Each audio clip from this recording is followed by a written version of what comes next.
Yo, what is up guys, your boy IzuKage here with part 2 of What If Naruto ate the Tori no Mi. Real quick, I want to show some love to people who commented ideas for this what if. They were really useful and I'm going to be using them in future parts, so yes, thank you to you guys. And with that said, Discord link in the description as well as the sponsor for the video. You can cop some fire anime merch with a link in the description. Now with that said, let's just get right into the what if.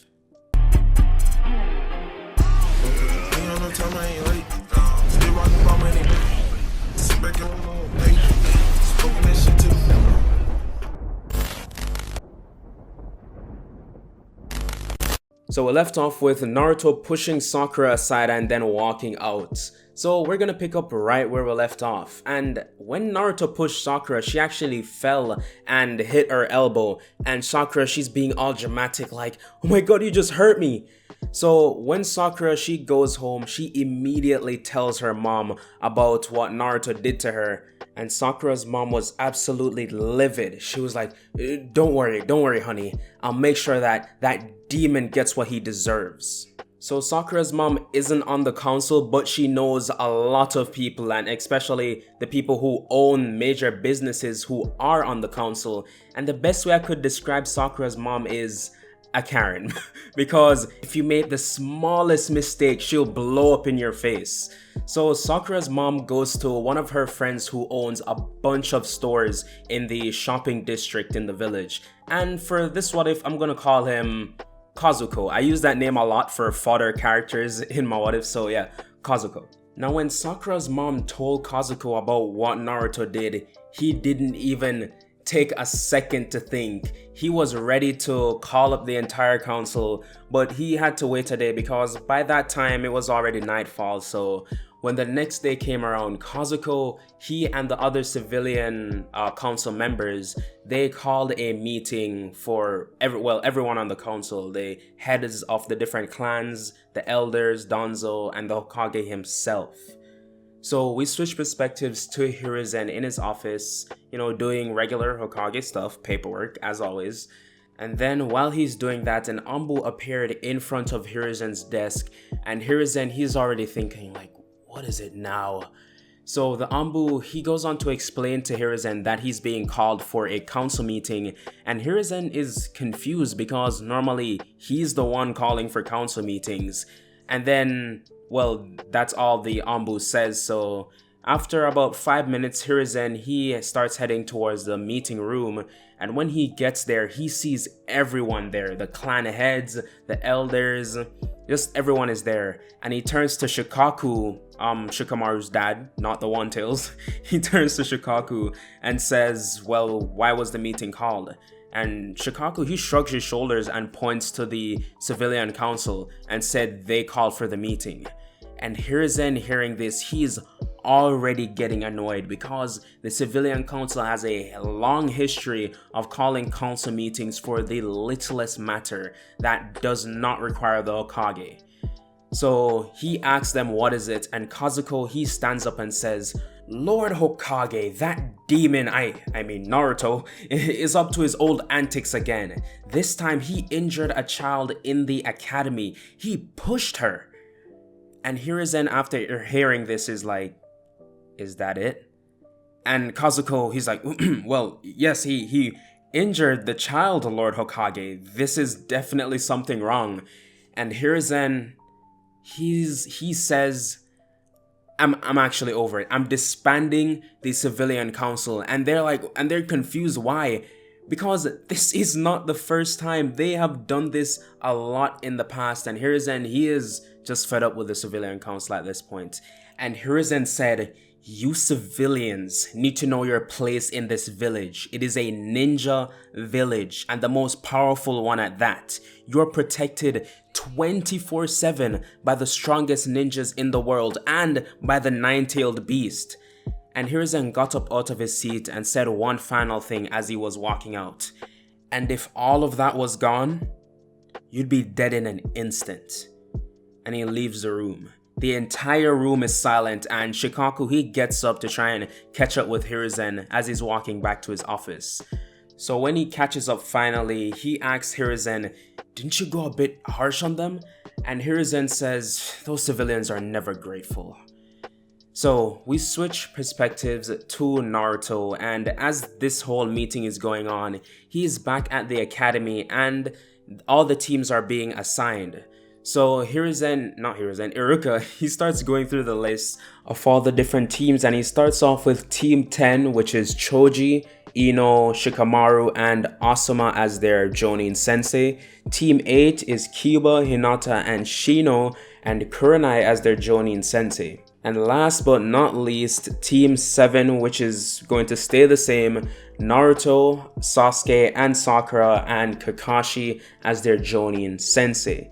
So after hearing these teams, Sakura, she couldn't be more excited to have Sasuke on her team, but felt the complete opposite for Naruto. This is literally the worst team members you could put together. All of them hate someone on the team. So as Team 7 is waiting in class, all the other Jonin senseis come and pick up their teams. Asuma and Kurenai, they arrive at the same time. So Naruto, Sasuke, and Sakura are just in class waiting.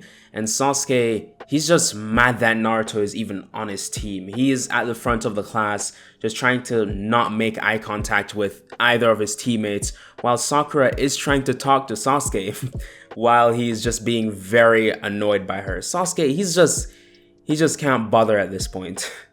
So after 2 hours of waiting, finally Kakashi comes into class and he makes up his usual excuse, saying, "Sorry guys, I was lost on the path of life."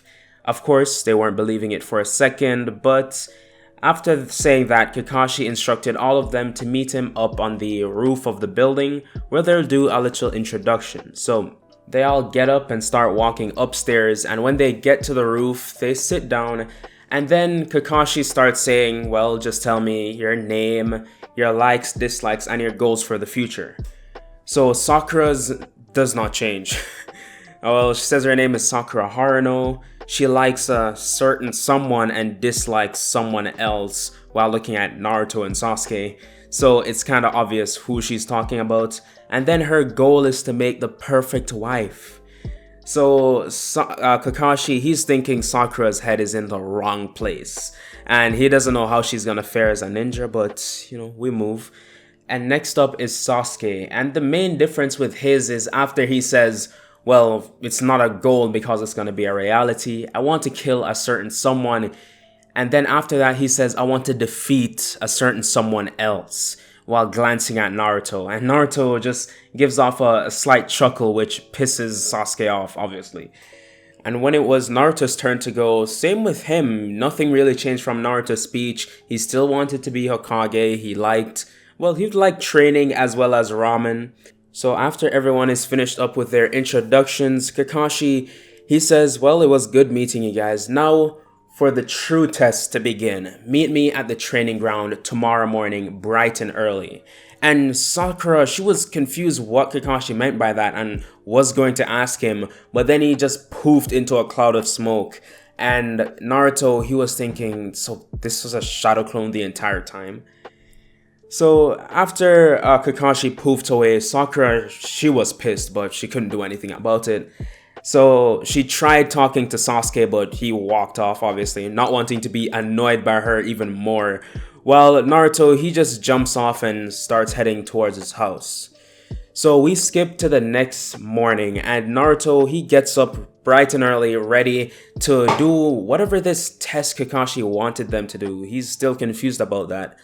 So when he goes to the training ground, Naruto sees Sakura and Sasuke already there, ready for whatever test Kakashi has in store for them. So he stands under a tree because it's really hot out and just waits. And the team waits, and it's been hours. And by now, they're sort of getting used to Kakashi being late all the time. So after about 3 hours past when Kakashi was supposed to arrive, he finally does. And as he was about to, give his usual excuse, they're all like, just save it, Kakashi.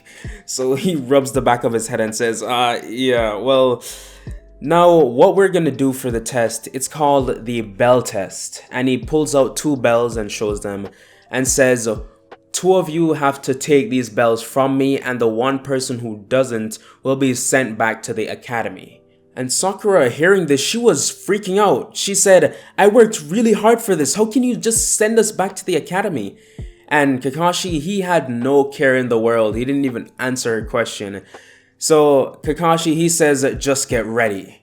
So everyone, they go out to the field, and Kakashi, he does a countdown, then says, begin. And with that, both Sasuke and Sakura jump into the forest, leaving Naruto out alone to fight Kakashi. So he would make the first move and rush in, and both of them would start engaging in a taijutsu battle. And Kakashi was surprised by Naruto's strength and says, he'll be taking this fight seriously, and he lifts his headband, revealing the Sharingan, and Kakashi kicks Naruto back, and at the same time, he weaves hand signs and says water style, floodgate. And the river behind Kakashi rose up, and a bunch of water started barreling towards Naruto, and the width of the attack took up the entire field, and the waves were at least 10 feet above Naruto's head. So as they came crashing down onto Naruto, Kakashi looked on thinking, if that was too much for the kid, but he needs to find others. But as Kakashi was about to go searching for the rest of Team 7, he saw some blue flames flickering, and he looked back to where the attack like hit Naruto, and he sees Naruto just floating in midair with some massive wings. And Kakashi was amazed. He didn't know what to say. And Naruto flew towards him, and the flames started covering his body completely. And Kakashi shot a fireball at Naruto, but when it hit his wings, like his phoenix wings, it went right through it. And then Naruto flew above Kakashi's head, and he spun around and kicked him in the back of the head, sending Kakashi barreling into the ground, and this knocked him out completely. So after seeing this display of strength, Sasuke, he couldn't envy Naruto enough. Like, what is this power that he has? And now he can fly? It seems like every time he sees Naruto fight, he's getting stronger and stronger, and Sasuke just can't keep up. So when Kakashi finally comes to, he is tied up to the stump, and he sees Naruto jingling the 2 bells in front of him, and he's eating some Ichiraku ramen. He was going to offer the other 2 some, but they didn't even want to talk to Naruto about it, so Naruto, he's eating good while they're starving. So Kakashi, he's thinking in his head, like, how did Naruto get this strong? Like, what even is that power? Is it some kind of Kekkei Genkai? And he's thinking all of these things like Uzumaki don't have Kekkei Genkai. His mind is just baffled by what he just witnessed. So Kakashi, he starts to tell them the real meaning behind the exercise and how it was a team-based exercise, but because they did get him in the end, they pass. So with that, Team 7 is now official, and they start doing some low D rank missions, nothing crazy like helping old ladies cross the road and picking up garbage from the river, different things like that, just basically community service if you think about it. But after 2 weeks straight of all of this, Team 7 was annoyed of all of these simple baby missions when they were training to be hardcore ninjas. So the next time Team 7 went to get a mission from Hiruzen, they brought up the fact that they wanted harder missions, and Hiruzen, he knows about Naruto's strength. Like after Kakashi's fight with Naruto, he went to talk to Hiruzen about it, so he knows exactly what Naruto is capable of. And he says, I'll think about it. And he starts flicking through the different folders that he has, and he comes across a C rank escort mission. And he's like, this might be it. So he tells them that, well, it looks like he does have a mission just right for them. A C rank escort mission where they will be escorting the bridge builder Tazuna back to his homeland, the Land of Waves. So after hearing this, Team 7, they were starting to get excited, and then Hiruzen asks Tazuna to come in so he can meet the people who are supposed to protect him. And when he comes in, Tazuna, how can I say this lightly? Tazuna is a completely drunken mess. He's slurring over his words like, "Do you really expect these kids to protect me? I paid good money for this mission." So Hiruzen, he's had enough and has the Ambu take him out, and Hiruzen, he's like, yeah, he's a bit of a handful, but I'm sure you guys can get it. So the next morning, Team 7, they're all packed up and ready to go, and they meet Tazuna at the village gates, and he starts apologizing completely. That night, he was completely wasted, so he just wanted to apologize for how he acted. And with that out of the way, the team starts heading off on their first journey outside of the Leaf Village. So now, as they're about 20 minutes from the Leaf Village, they're walking down the regular path, and up ahead was a puddle which no one on the team really paid attention to, except for Kakashi, but he didn't say anything about it because it's just a puddle. I mean, what's so bad about a puddle? So as they walk past it, someone jumps out of the puddle. It was actually a genjutsu, and it was one of the demon brothers with a massive metal claw for a hand. So the two brothers jump out of the puddle and immediately goes for Kakashi and wrap their chains around him and both pull, ripping Kakashi to shreds. And Naruto, he sees this and he was confused. Kakashi is way too strong to be killed by these ninjas, and he knew something was up. But the demon brothers turned their attention to Tazuna. But while Naruto, he was thinking of a way to attack these two, Sasuke, he was the first to act because he was not trying to have Naruto take up all the fame this time. So Sasuke, he acts quickly and jumps into the air and throws his kunai at the chain connecting both of the demon brothers' claw, and he traps it onto a tree and throws a kunai holding it in place, and then lands on both of the claws. But the demon brothers, they just broke through the kunai hold from the tree, and one ran towards Naruto and the other towards Tazuna. And Naruto, he runs at the demon brother also, and he takes a hit from the claw. But Naruto, that just heals. It's not going to be a problem even if it's poison laced. And then Naruto swings under the claw and punches the demon brother up into the air. And the other one that ran towards Tazuna, Kakashi, who was actually not dead, surprisingly, he jumps out of the forest and completely blocks the demon brother from even touching Tazuna, coming near to him. So after both of the demon brothers being defeated, Kakashi tied them up both to a tree and tried to get some information out of them, interrogate them. So as Kakashi was trying to extract information, they said, "At least we got the kid. He'll die any minute now. Or claws are poison laced." And Naruto, he just said, "Oh, this hand?" And he shows them the hand and it's completely fine. And they're like, "What? But I hit you." And Naruto said, I didn't feel a thing. And he was so confused, like, but I'm sure I hit him. So after that, Kakashi, he continues trying to get information out of them, and he gets out that they were actually sent to kill Tazuna, that this mission may be above what it was actually listed as a C rank, because if ninjas like these two are coming after Tazuna, then this is a serious problem and they might need to go back to the Leaf. But after Kakashi said they would need to go back to the Leaf, everyone there, they were like, no, we need to continue. We should continue.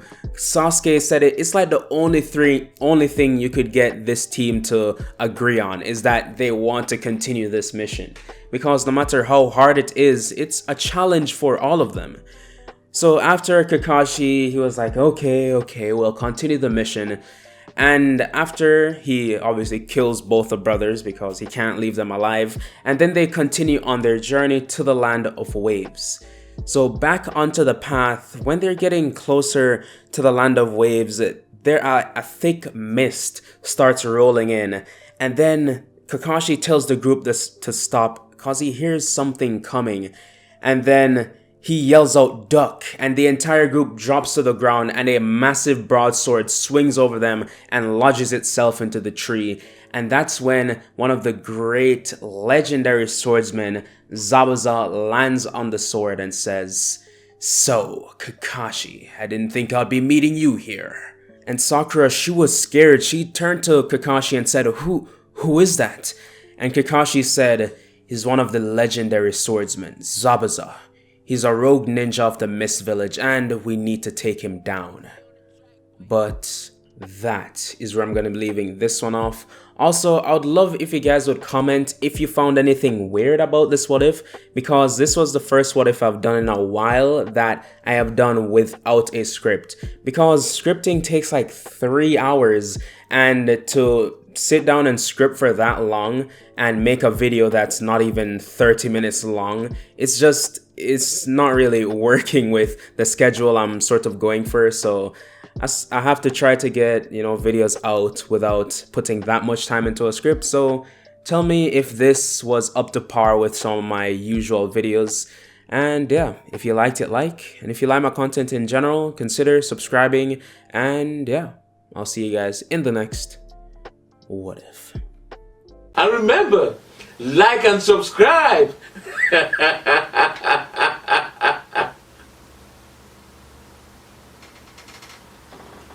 Or else.